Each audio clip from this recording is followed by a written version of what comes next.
With pole position sorted, advantage Hamilton. But as the race got started, Max Verstappen spoiled the fun. He already led the race when it had barely just begun. The lights are silent, maybe they should use a starting gun. The gap between the two for pole had just 3 thousandths in it, but when the Briton set off, it was like he hit the pit lane limit. First pole award for Hamilton in 33 long races, but with slow reactions off the line, his chance to win erases.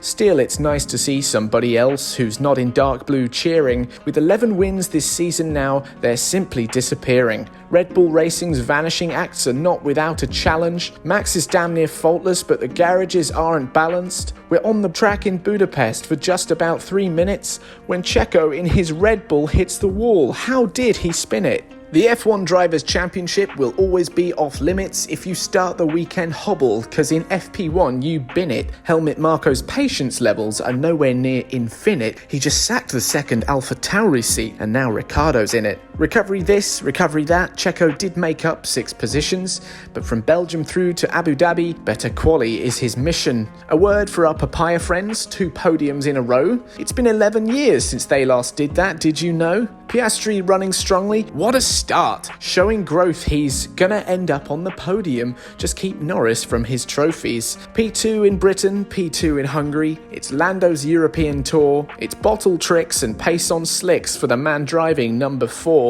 Pray silence for the Alpines, another crushing 0 score. 2 consecutive double DNFs, confidence is through the floor. Shoved in a race retirement home, and Joe unlocked the door. After that stunning P5 qualifying, he could have done so much more. Toto Wolff returned to play and his table got a fisting.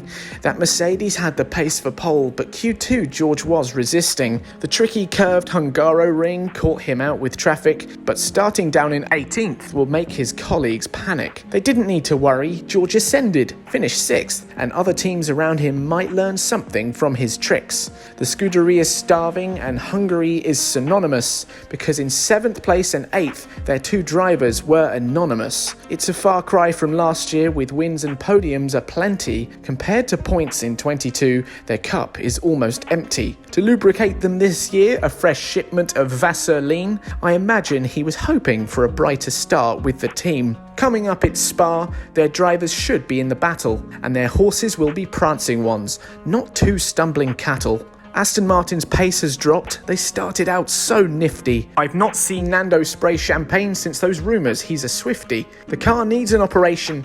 Cut the bad bits with a surgeon. Then later on this year we'll see victory for Nando's version. The championships are over. Red Bull's gap exceeds 200. They've broken almost every record. No chances have they squandered. The fight for seconds hotting up. McLaren join the fray. Ferrari, Aston, even Mercedes might struggle to keep them at bay. 11 rounds are in the bag, 11 more to go. How many more Verstappen wins, I simply do not know. Many try to catch Verstappen, but his pace is just too much. Perhaps the greatest sportsman the world has ever seen who's Dutch. It's like the other drivers learned to walk, but Max is already running. So let's do Spa and then relax. The summer break is coming.